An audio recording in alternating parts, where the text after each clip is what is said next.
Stock market did something that it hasn't done in a very long time, back-to-back minus 5% days. Now, this all comes on the heels of what Donald Trump announced as his tariff plan. Now, this tariff announcement, dubbed Liberation Day, was known for quite some time. Usually when something is priced in, you don't get this type of overreaction. Even me, I was wrong when I thought that most of the tariff announcement was priced in. I even said in one of my videos, even if Trump announces a flat tariff on every single country globally, that is something that was already floated as a possibility in the news. So how much worse can it get? Turns out it can get a lot worse. Now, the S&P 500 did fall to that August target that I was talking about in my last video. As I said, back-to-back minus 5% days very rarely happens, but got to the level that we were eyeing. Now, it's important to note that the NASDAQ actually hit a bear market. And why is this important? Because we've never had a time where the NASDAQ has hit a bear market. We are now down 21.5% on the Qs. There's never been a time where the NASDAQ hit a bear market and the S&P didn't. It happened one time in 2018. But in 2018, the S&P 500 still hit like a 19.8% drawdown, so just missed a bear market by a few points. So as of now, the S&P 500 is down 17.5%, and I do think that we are going to hit a bear market in the S&P 500.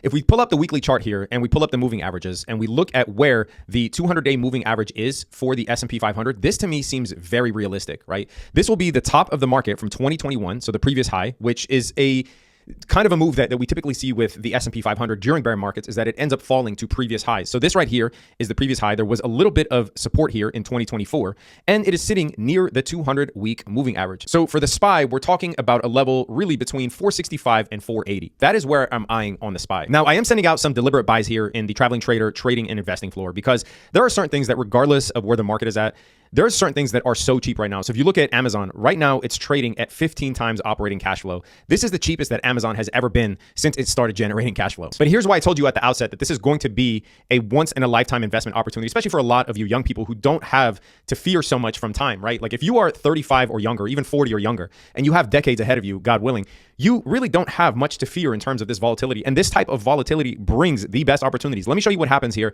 when we get the type of weekly VIX closes that we got last week. So last week we got a VIX weekly close of 45.5. Now here are all the VIX weekly closes above 45.5. Look at the 1 year, 2 year, 3 year, 4 year, and 5 year returns thereafter. This type of peak fear and capitulation selling really brings opportunities. Like I just showed you how Amazon is the cheapest that it's ever been. If you have decades ahead of you, you should not be fearing what happens in the next 6 months. You should be looking for those types of asymmetrical opportunities. Now, one of the other benefits is that indexes and equities start reverting back to more sensible valuation. So if we take a look at the price earnings valuations of the indices themselves, if you take a look at the NASDAQ, right now trading at 23x PE, it is now entering the 25th to 75th percentile range that it's normally in, and closer to its 20-year median of just above over 20 PE. The Russell 2000 is below its 20-year median. This might be a buying opportunity, not for me yet, but will be at the conclusion of this. If we take a look at the S&P 500, it is trading still at an expensive 20 PE. It is not even in the 25th to 75th percentile range. The 20-year median is between 16 and 17. So in my view, if we get that drop in the S&P 500 towards that bear market status, we will have a sensible valuation once again on the most impressive stock index in the world's history. The equal weight S&P, which is something that you could start nibbling at now, is back towards the 20-year median. The S&P 400 mid-cap is below the 20-year median and below the 25th percentile range. Now, one other thing that we have to contend with is if this tariff negotiation keeps going on for long, then that obviously could throw us into a recession, which I don't think the administration is shying away from, regardless of whether they say they want a recession or not. We already have a projected GDP of almost -3. Now, the actual GDP reading is due out April 30th, so we'll see what happens.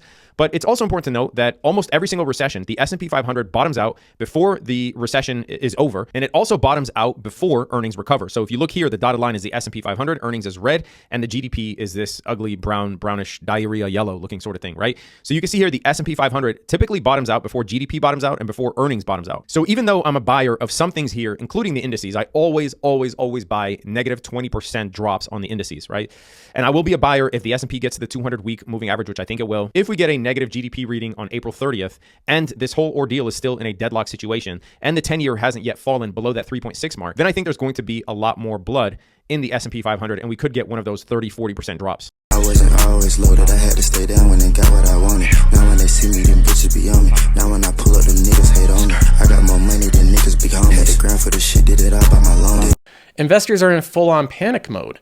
They're trying to absorb the information right now. They're discounting any company that has any business outside of the US, which is almost every company. So what we're seeing here is the market's reaction to a plan that has an incredible amount of unpredictability. The market doesn't know what's going to happen. Investors don't know what's going to happen. Business leaders don't know what's going to happen.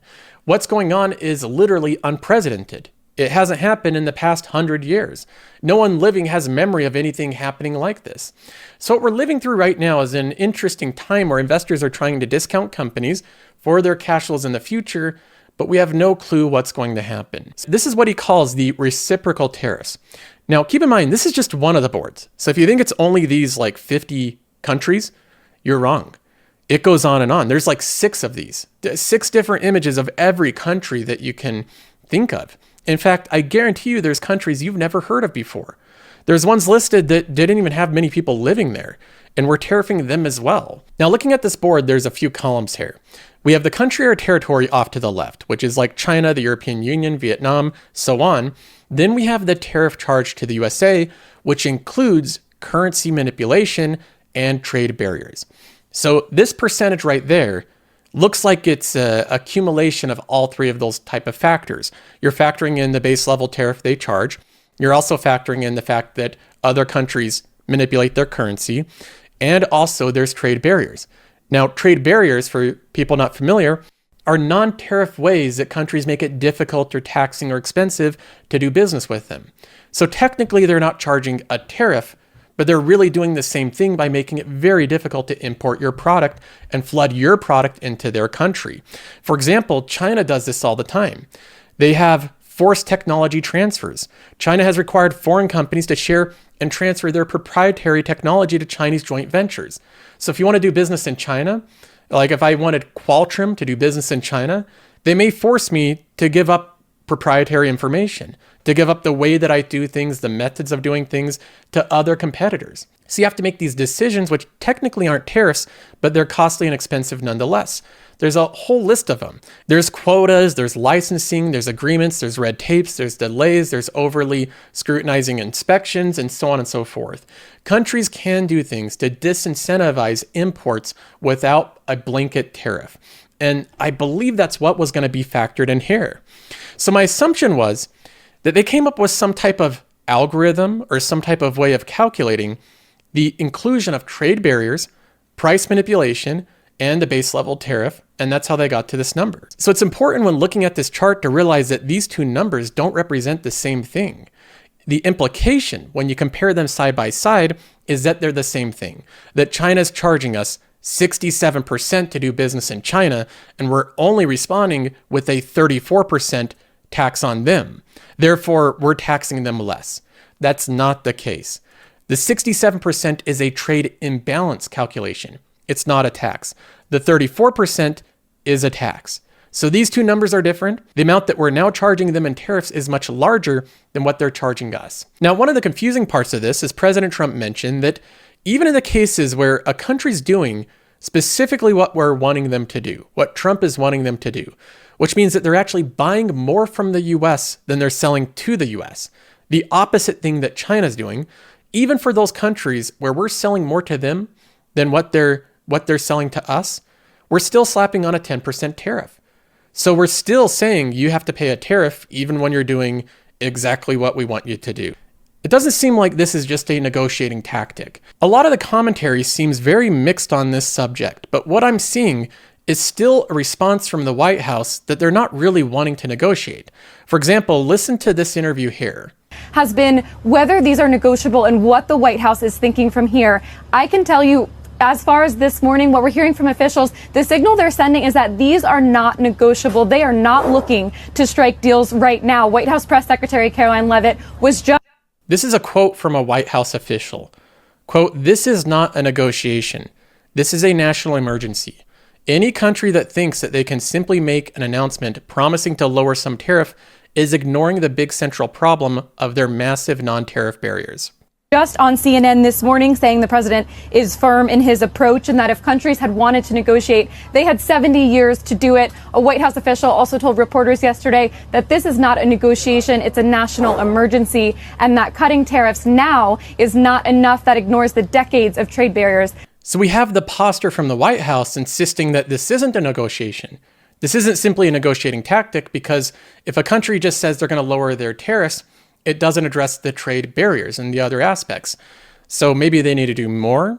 But the attitude right now is that It's almost like it's too little too late. Other countries simply can't negotiate even if they want to. And that seems like the opposite message that doesn't incentivize bringing people to the table. For example, we have the example of Israel. It was hit with a 17% tariff despite saying it would scrap levies on US goods. This shows that even countries that have given concessions, that have come to the negotiating table, that said that they want to work in good faith with the US, are still kind of being ignored as of least right now. This is, are we in official bear market territory yet? Well, not on the S&P, right? So the S&P is only down a little over 10% from its all-time highs. The tricky thing is that all-time high was made back on February 19th. And so that is a sharp drop now in just a short amount of time. However, this is the chart that you really got to be worried about. This is the Russell 2000. And the Russell 2000, from its all-time highs, it is now down over 20%. If we take a look right here to the current price intraday, down 21.75%. That is, again, a true bear market on the Russell, which is regional banks and small caps. But there's a light at the end of the tunnel. Check this out, guys. So look at this upsloping trend line. You guys know I'm all about the charts and talking about different opportunities out there. And the one thing I want to just strive and impress upon people is that from panic and fear comes opportunity. Now, maybe not long-term investing. I'm not talking like buy here for the next 5 years, but shorter term, look at the Russell and look at this trend line. This trend line starts back in the COVID low of March 2020. It connects through the next major low here, which was kind of the end of the banking crisis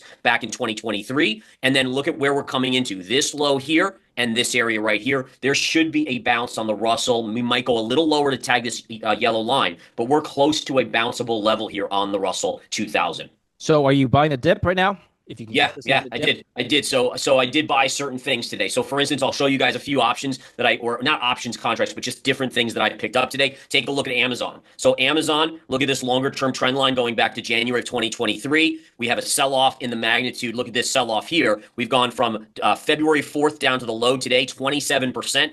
High quality name. I'm a buyer here today. And look, it's already bouncing back above that low, trading back north of 182 after bottoming out at 176.92 today. So it's already bouncing, but I would expect us to get at least a week or two of upside off of these levels on some of these stocks. Another great example would be Google. Google right to the low end here. Big drop down. Notice again, it's already starting to form a green candle off the gap down. And so listen, I want to be clear. I still think we're going into a recession. I still think things are going to get a lot worse from here for the stock market. But in a shorter term basis, fear breeds opportunity because it causes panic selling where people aren't thinking about valuations or logic anymore. And therefore, the buying opportunities for logical investors emerge. This is the S&P 500 on a logarithmic scale, which it basically uses percentages instead of price. And that's how you can look back at history and view it. If we look at this high right here was 1929 before the stock market crashed and the Great Depression. You take a point right there, connect it to the next highest point, which is the dot-com bubble right there. And we obviously know what happened there. If you look at this, what did we just do? We just tagged that line again. So historically, this trend line has marked the major high of a depression and a major bubble collapse, the last one that probably rivaled the AI bubble right now. And therefore, logic dictates that this is just the beginning of the pullback versus the end of it. In other words, sure, bouncing, like I said, 10% bounce on something down 27%, obviously that's doable, but you got to be anticipating a much bigger drop in the market. The next chart I got to show you, and this is a great one here. Just look at this. This speaks for itself, but I'll walk everyone through it. COVID low on the NASDAQ composites. This is the NASDAQ chart, regular chart, no logarithmic. We're just back to regular. So it measures price action.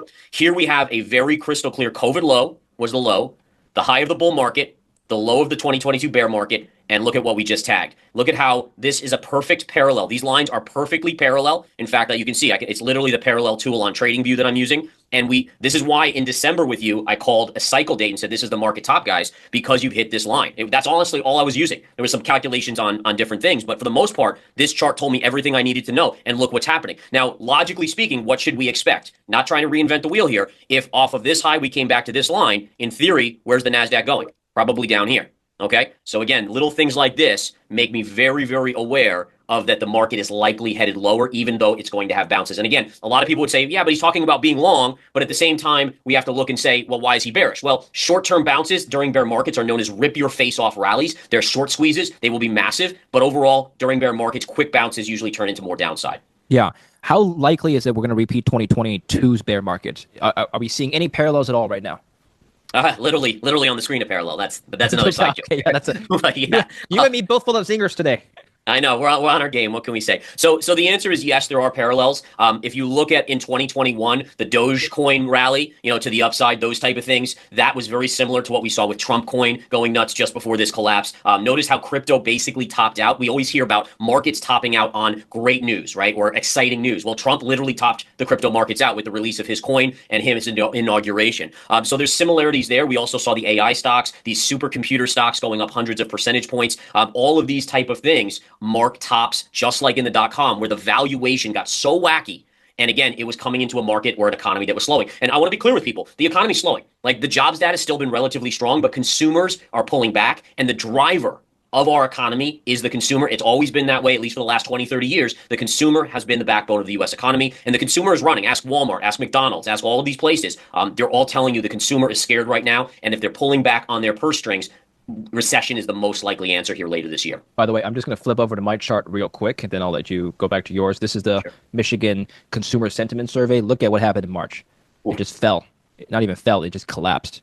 Yeah, people aren't feeling great right now. Just to your point. Yeah, and one other thing to add to this too, which goes to that same thought process, David, is that we were running on the highs of stimulus, Federal Reserve stimulus from COVID, government spending like you wouldn't believe. That was an additional, it was almost like having two Federal Reserves pumping money into the system at once. The government was overspending and the Fed was doing it. Now the Fed tightened, the government never tightened. So you kind of had this longer bull market than generally we would have in normal times. But now you're seeing these cutbacks, the spending cutting back, that's forcing people to pull back. Then you hear the fear about all these employees of the government being laid off, and obviously the tariffs and inflationary concerns. And we're even seeing the Federal Reserve saying, hey, listen, we don't know what the heck to do because these tariffs now make it so we can't lower rates like we probably would because it's causing inflation to uptick. Oh, hey, Frank, you kind of listening to some of the conversation, right? Absolutely.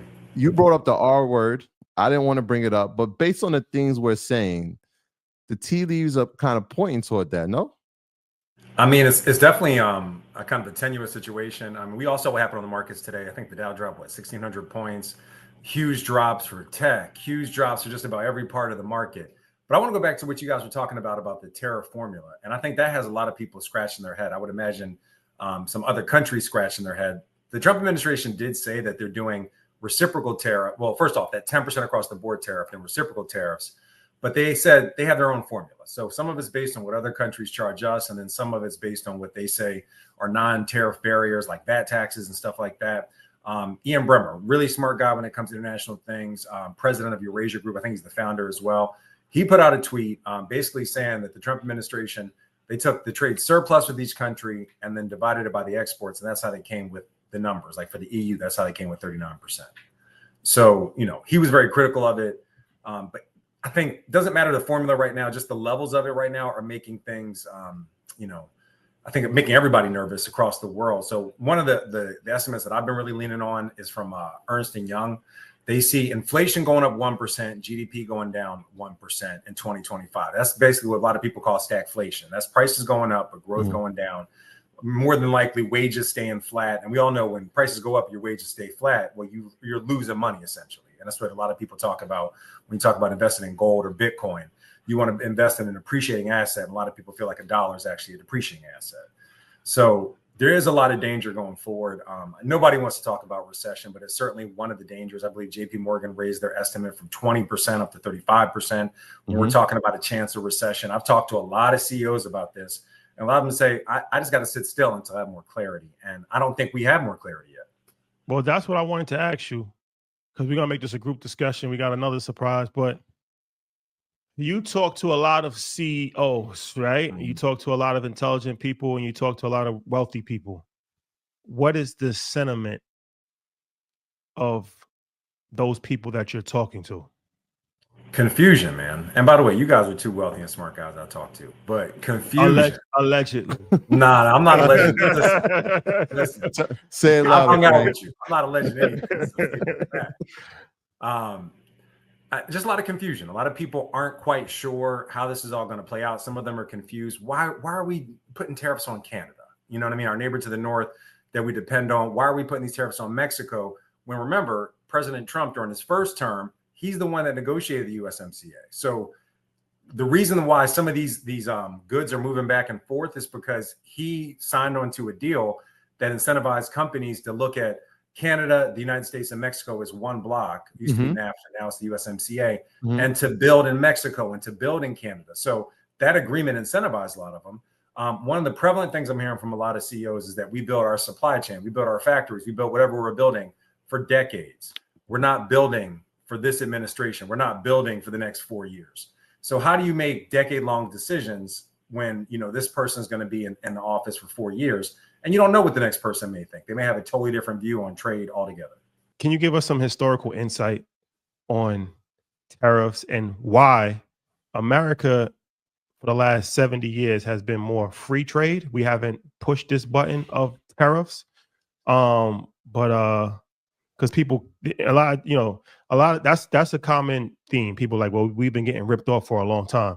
They can't understand why we haven't done this a lot earlier, right? But there's a reason why we haven't done this. Yeah.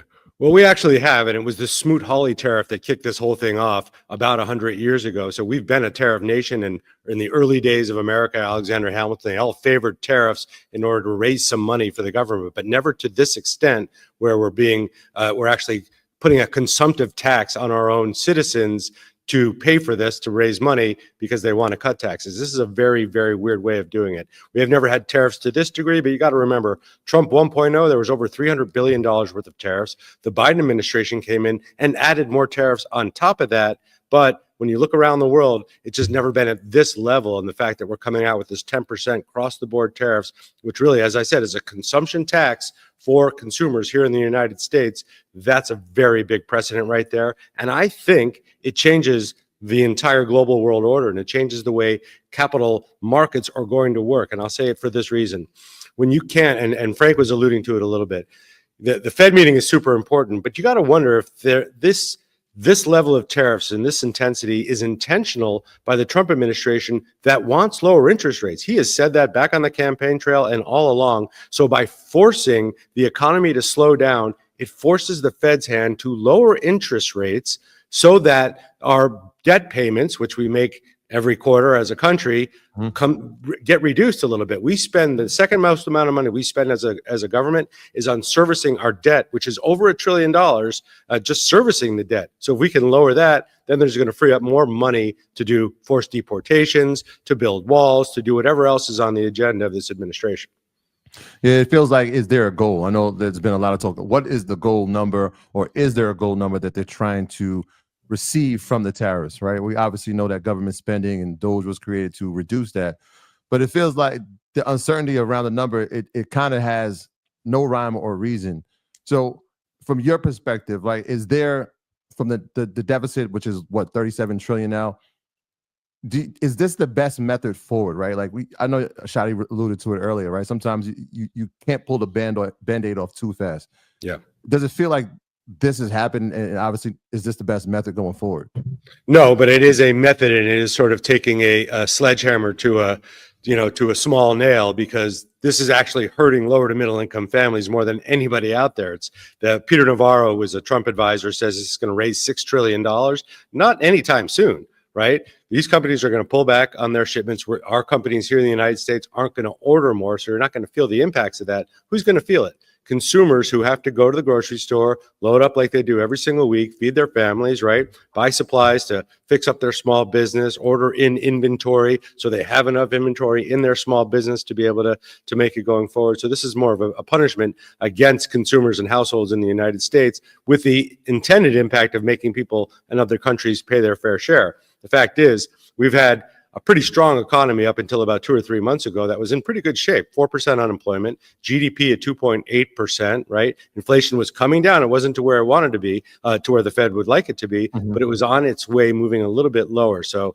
this is kind of like a complete change of the global world order, and it calls into question things like the sacredness of the 10-year treasury, right? The most widely held, most saved asset in the world, right? People own our debt because they believe that our country will grow and that we'll pay it back. Well, this is a big shot at that right now. And it's also a big shot at the dollar. So if the dollar becomes less desired and doesn't become the reserve currency anymore, which we're a long way from that. But if you lose the yield, the 10-year treasury yield, and you lose the dollar, you lose the structure of our capital markets, and that's very concerning. Just set a standard for yourself. You don't have to go heavy with your first buy, okay? But now we're going to come right back in. Let's look at this, guys. Boom. We are going to make sure we're going to put a limit on this same exact way.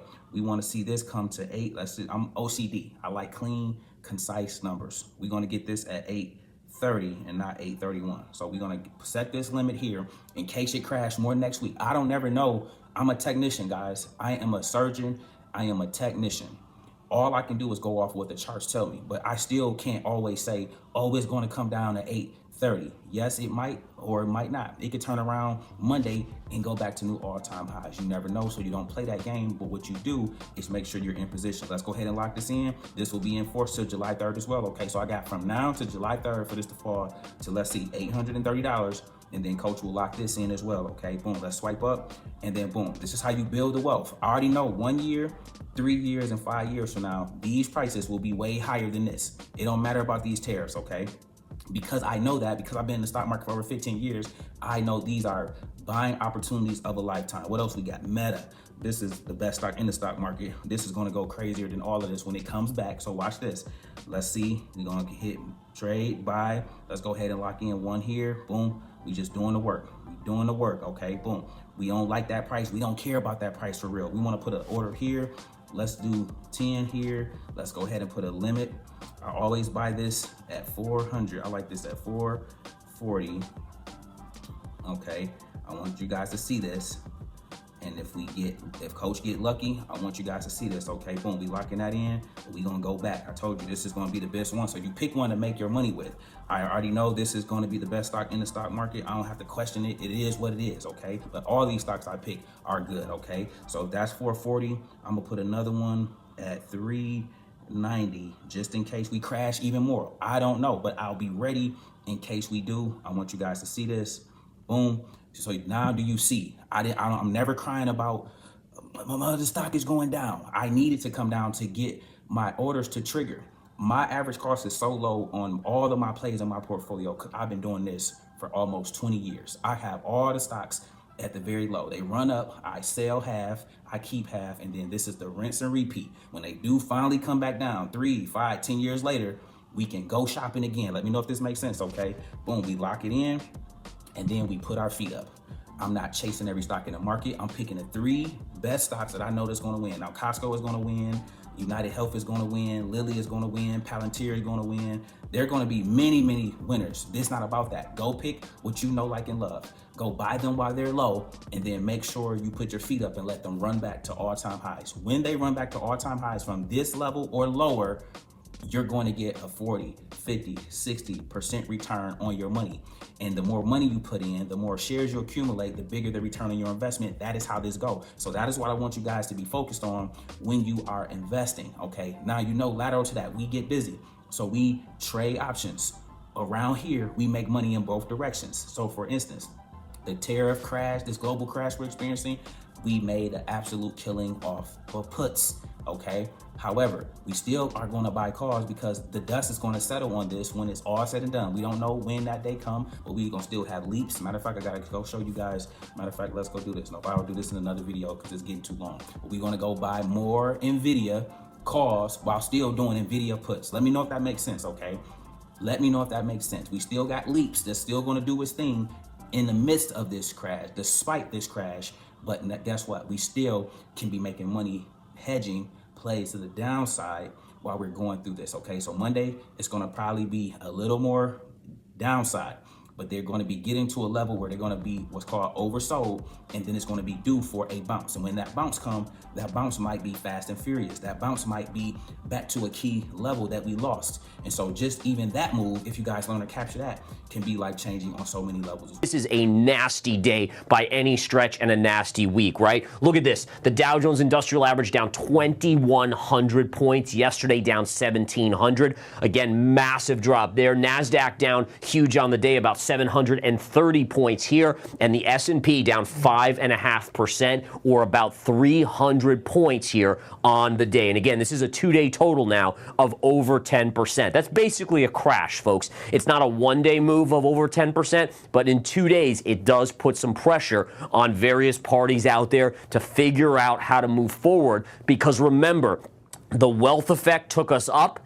Again, we're talking about as the stock market in 2024 was making new all-time highs, we saw investors willing to spend money. This is going to change all of that. You drop 10% in 2 days and they see their 401ks dropping to that magnitude, the spending is going to be pulled back immediately, and you'll have this economy go into a cliff dive. There is no doubt about it, folks. All right, looking at oil today, oil down 6%, massive drop. It's breaking the key level here of $65 per barrel. What does that mean? Well, oil is falling because the expectation is all this tariff back and forth, the trade war, is going to slow the global and domestic economy. Demand for oil is going to drop. Therefore, price is dropping to meet that future expectation.